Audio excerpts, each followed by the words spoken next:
First, click Personnel. Click Employee.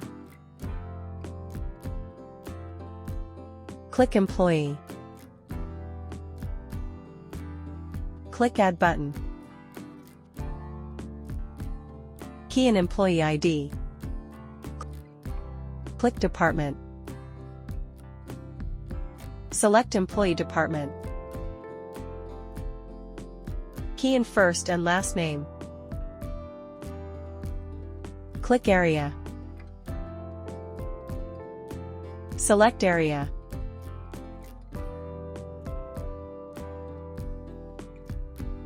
Click Device Access Settings. Device Privilege, select Employee.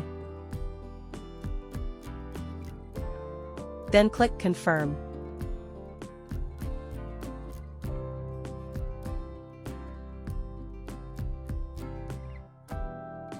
Successfully add employee.